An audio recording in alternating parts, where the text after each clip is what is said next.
नमस्कार दोस्तों, आप सभी का स्वागत करता हूं अपने YouTube चैनल सर्च आई 24 में। दोस्तों, सीसीए कैटेगरी स्टूडेंट्स के लिए बहुत इंपॉर्टेंट अपडेट जारी हुई है। ये जो अपडेट है दोस्तों, ये आई हुई है आपकी NFIR की तरफ से, यानी नेशनल फेडरेशन ऑफ रेलवेज की तरफ से आई हुई है और बहुत इंपॉर्टेंट अपडेट है इसके अंदर। जैसा कि आप सभी को पता है कि ग्रुप डी के अंदर 20% सीट रिजर्व होती है और 2019 की जो वैकेंसी आई थी ग्रुप डी की, उसके अंदर 20% सीटें रिजर्व की गई थी।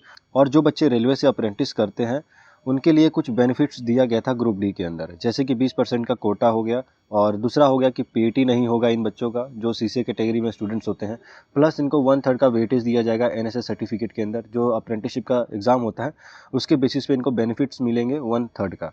तो ये सब चीज़ें तो आप सभी को पता है कि ये सब चीज़ें आपको मिलती हैं ग्रुप डी के अंदर।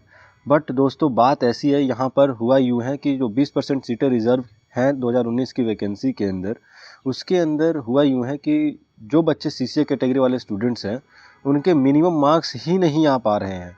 यानी जो रेलवे ने पासिंग मार्क्स रखा हुआ है, जैसे कि 30% या फिर 40% मार्क्स रखा हुआ है, यहाँ पर जो सीसीए कैटेगरी के जो स्टूडेंट्स हैं वो ना 30 ला पा रहे हैं ना 40 ला पा रहे हैं। आपको मैं बताना चाहूँगा, ओबीसी, एससी और एसटी वालों को लाना था 30 नंबर और यूआर कैटेगरी वाले स्टूडेंट्स को लाना था 40 नंबर।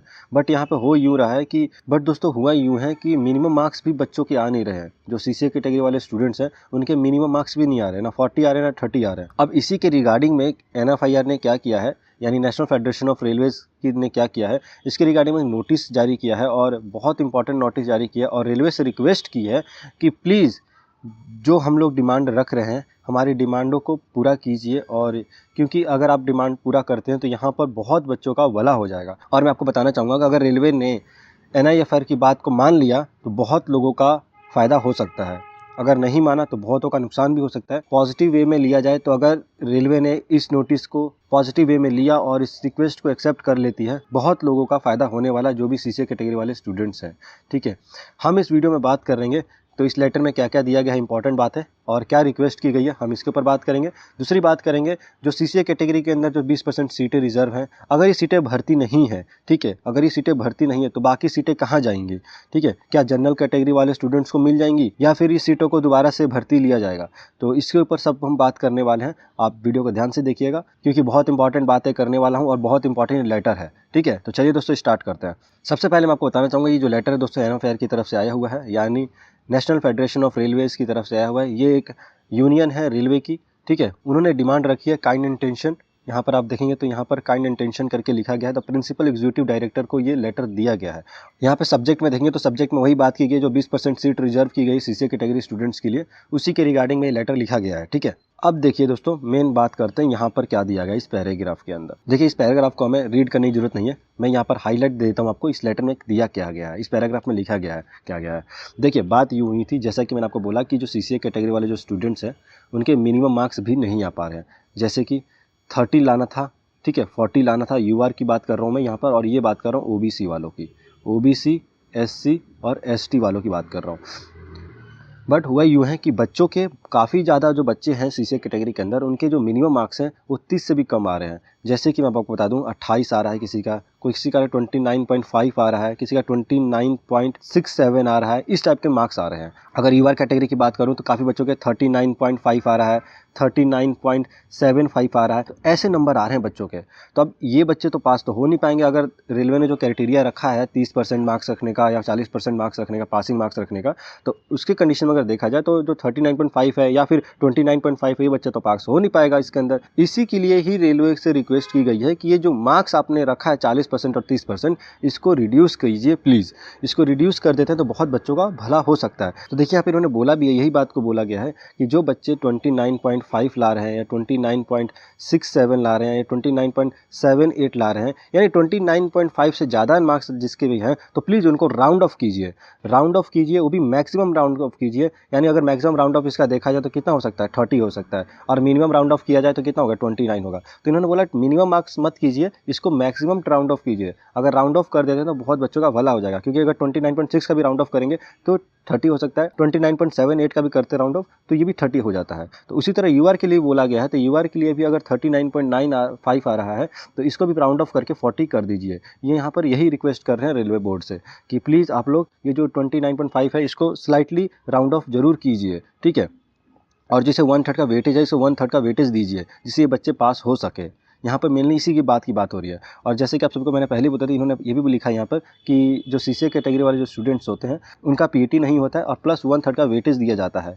ठीक है, जो एनसीवीटी एग्जामिनेशन होता है इनका और एनएसएस सर्टिफिकेट उनको मिलता है सीसीए कैटेगरी के अंदर, उसका 1/3 भी काउंट किया जाएगा, प्लस पीईटी नहीं होगा। और उन्होंने लास्ट रिक्वेस्ट ये की है कि जो मिनिमम मार्क्स आप लोग का क्राइटेरिया है रेलवे बोर्ड का, उसे प्लीज़ रिड्यूस कीजिए और 29.50 कीजिए, जिससे क्या होगा, बहुत बच्चे पास हो जाएंगे। यहाँ मेन बात यह आती है कि यूनियन ने आखिर रिक्वेस्ट क्यों किया है। देखिए, यूनियन ने रिक्वेस्ट इसलिए किया है क्योंकि जो रेलवे अप्रेंटिस स्टूडेंट्स होते हैं वो अपना पूरा 1 साल 3 साल बिताते हैं रेलवे के अंदर और पूरा का पूरा वही वर्क करते हैं जो नॉर्मल कैंडिडेट जो होते हैं वो भी वही काम करते हैं। ठीक है, जो नॉर्मल एम्प्लॉय होते हैं वही काम रेलवे अप्रेंटिस भी करते हैं, तो दोनों का काम बिल्कुल सेम ही होता है, कोई ज़्यादा डिफरेंस नहीं होता है। बट दिक्कत यहाँ पे ये होती है कि जो रेलवे अप्रेंटिस होते हैं बेचारे 1 साल या 3 साल करने के बाद वो घर आ जाते हैं, बट रेगुलर एम्प्लॉय तो 3 साल 30 साल तक अपनी नौकरी करते रहते हैं।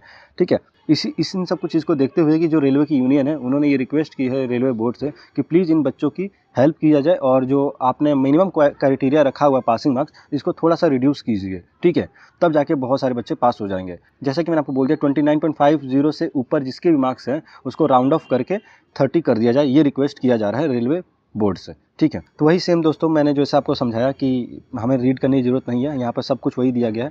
यहाँ पर सामने आप देखेंगे तो साफ साफ लिखा हुआ है कि राउंडिंग मार्क्स बोला जाएगा कि राउंड ऑफ मार्क्स करने के लिए। यहाँ पर मैंने पूरा लेटर रीड करने का मतलब कुछ बनता नहीं है, जो इंपॉर्टेंट था वो सारा एक्सप्लेन मैंने कर दिया है, आपको समझा दिया है। अब बात करते हैं जो सीसीए कैटेगरी वाले जो स्टूडेंट्स हैं और ग्रुप डी के अंदर जो 20% सीटें रिजर्व की गई हैं, अगर ये 20% सीटें रिजर्व जो हैं, अगर ये सीटें फिलअप नहीं होती हैं, ठीक है, सीटें खाली बच जाती हैं, तो इनका क्या होगा। अगर दोस्तों ये सीटें खाली हो जाती हैं, मान के चलो ये सीटें इतनी भर गई और इतना खाली हो गया सीटें, तो ये सीटें कहाँ जाएंगी, ये सीटें चली जाएंगी दोस्तों जनरल कैटेगरी के अंदर, यूआर कैटेगरी के अंदर ये सारी सीटें चली जाएंगी। ठीक है, ये रेलवे का नियम कहता है। ये नियम सिर्फ सीसीए वालों के लिए नहीं कहता, जो एक्स सर्विसमैन होते हैं उनके लिए भी यही नियम लागू होता है। उनके यहाँ भी 20% सीटें रिजर्व होती हैं, बट अगर उनकी सीटें भर्ती नहीं हैं, क्योंकि एक्स सर्विसमैन इतने नहीं मिलते हैं, अगर वो सीटें नहीं भरती हैं तो उनकी सीटें भी चली जाती हैं यूआर कैटेगरी के अंदर। ठीक है, ये ऑफिशियल इन्फॉर्मेशन जो है ये लिखा हुआ है नोटिफिकेशन के अंदर। अगर आप नोटिफिकेशन पढ़ेंगे अच्छे से तो नोटिफिकेशन आपको मिल जाएगा नोटिफिकेशन के अंदर कि अगर 20% सीटें रिजर्व नहीं जो हैं उसमें अगर फिलअप नहीं हो पाती हैं, कैंडिडेट्स नहीं मिलते उनको, वो सीटें सारी की सारी सीटें चली जाएंगी यूआर कैटेगरी के अंदर, जनरल कैटेगरी के अंदर चले जाएंगे। ऐसा नियम लिखा हुआ है। अब इस चीज़ को सुनने के बाद काफ़ी बच्चे मुझे ये बोलेंगे कि सर एक कोर्ट केस हुआ है और उसके अंदर बोला गया था कि जो 20% सीटें हैं अगर वो सीटें फिलअप नहीं होती हैं तो वो जनरल कैटेगरी में नहीं जाएंगी, वो सिर्फ सीसीए कैटेगरी वाले स्टूडेंट्स को ही मिलेंगी, उसके लिए नई वैकेंसी निकाली जाएगी। बट ऐसा दोस्तों अभी तक कोर्ट से तो ऑर्डर आया हुआ है, ये थोड़ा बहुत ऑर्डर मिला हुआ है कोर्ट से, बट मैं आपको बताना चाहूँगा रेलवे बोर्ड द्वारा अभी तक इसके रिगार्डिंग में कोई भी नोटिस जारी नहीं किया गया है। और अगर नोटिस नहीं जारी किया जाता है तो हम लोग इस पर अभी बिलीव नहीं कर सकते हैं, इसे भरोसा नहीं कर सकते हैं कि रेलवे इस नियम को मानेगा कि नहीं मानेगा। अब दोस्तों हम थोड़ा न्यू स्टूडेंट्स की बात कर लेते हैं, जो बच्चे 2019 में अपेयरिंग में थे, जब ग्रुप डी 2019 का फॉर्म फिलअप हुआ था उस टाइम पे ये बच्चे अपेयरिंग में थे और ये बच्चे उस टाइम पे अपना ट्रेनिंग कर रहे थे। और अब तक लगभग 4 साल बीत चुका है और 2022 आ चुका है और इस बीच में बहुत सारे अप्रेंटिस पास आउट हो चुके हैं। और ये भी आप लोग देख रहे हैं कि 20% की जो सीट है ये भी फुलफिल नहीं हो पा रही है सीसी कैटेगरी के तहत में, क्योंकि सीसीए कैटेगरी वाले बच्चे मिनिमम मार्क्स भी नहीं ला पा रहे, ना 30 ला पा रहे, ना 40 मार्क्स ला पा रहे हैं। जिस तरह रेलवे यूनियन पुराने बच्चों के लिए मांग रख रहे हैं कि 29 नंबर लाने वाले बच्चों को भी पास कर दिया जाए, उसी तरह न्यू स्टूडेंट्स की भी हेल्प करनी चाहिए उन्हें, और उन्हें रिक्वेस्ट करना चाहिए रेलवे बोर्ड से कि जो सीसीए कैटेगरी वाले जो बच्चे हैं और जो नए बच्चे हैं, कम से कम जो अपेयरिंग में थे 2019 के अंदर, उनको तो कम से कम मौका दे दिया जाए ग्रुप डी के अंदर मॉडिफिकेशन लिंक ओपन करके। अगर यूनियन अगर रिक्वेस्ट करती है तो बहुत बच्चों का हेल्प हो सकता है। 2019 वाले जो बच्चे हैं, 2020 वाले जो बच्चे हैं, उनकी बहुत बड़ी हेल्प हो सकती है अगर रेलवे यूनियन चाहे तो। अगर रेलवे यूनियन अगर रिक्वेस्ट करती है, जिस तरह से अभी मिनिमम मार्क्स की रिक्वेस्ट की है रेलवे बोर्ड से, उसी तरह अगर यूनियन रिक्वेस्ट करती है मॉडिफिकेशन लिंक डिमांड करने की, तो मॉडिफिकेशन लिंक अगर ओपन हो जाता है तो बहुत बच्चों की हेल्प हो सकता है। ये वीडियो अगर दोस्तों आप तक मेरी पहुंच रही है तो प्लीज़ मैं आपसे रिक्वेस्ट करूंगा कि जो नए वाले बच्चे हैं उनकी भी हेल्प करिए, क्योंकि उनको अगर मॉडिफिकेशन लिंक मिल जाता है तो बहुत बच्चों का भला हो जाएगा। क्योंकि आगे आने वाला समय में कब वैकेंसी आएगी ग्रुप डी की, कब इन्हें बेनिफिट मिलेगा, तो ये अभी बहुत लंबा टाइम है। और फिलहाल अभी सभी को दिख रहा है कि सीटें जो हैं वेकेंट जाने वाली है, खाली जाने वाली हैं, तो उसके अंदर अगर मॉडिफिकेशन लिंक मिल जाता है पुराने बच्चों को तो बहुत बड़ा हेल्प हो सकता है न्यू स्टूडेंट्स को। तो मेरी तो रिक्वेस्ट है आप सभी से, प्लीज़ इस वीडियो को जितना हो सके अपने दोस्तों का शेयर कीजिए और पहुँचाइए। जितने भी न्यू स्टूडेंट्स हैं, अप्रेंटिस स्टूडेंट्स, उनकी तक मेरी बात ये पहुँचाइए। फिलहाल दोस्तों जो लेटर के अंदर इंपॉर्टेंट था सब कुछ मैंने डिस्कस कर दिया है। फिर भी अगर कोई छूट जाता है, कुछ पॉइंट छूट गए होंगे मेरे से, तो आप लोग मुझे कमेंट सेक्शन में बता सकते हो और उसके ऊपर हम लोग बात कर देंगे।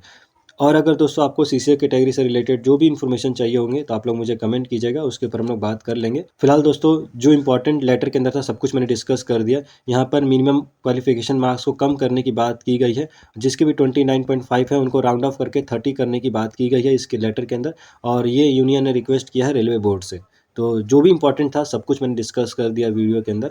जो भी आपको डाउट होता है या फिर कुछ और आपको सवाल पूछना है तो हम लोग मुझे टेलीग्राम की आईडी डिस्क्रिप्शन में दी हुई है, वहाँ से जाइए टेलीग्राम ग्रुप में ज्वाइन हो सकते हैं। इंस्टाग्राम की भी आईडी दी है डिस्क्रिप्शन में, वहाँ से जाकर इंस्टाग्राम पे भी ज्वाइन हो सकते हैं और इंस्टाग्राम पे भी मुझे फॉलो करेंगे और वहाँ पे मैसेज करेंगे मुझे, तो मैं वहाँ भी रिप्लाई दे दूँगा। फिलहाल दोस्तों इस वीडियो को हम लोग यहीं पर एंड करते हैं, मिलते हैं नेक्स्ट वीडियो में, तब तक के लिए जय हिंद, जय भारत।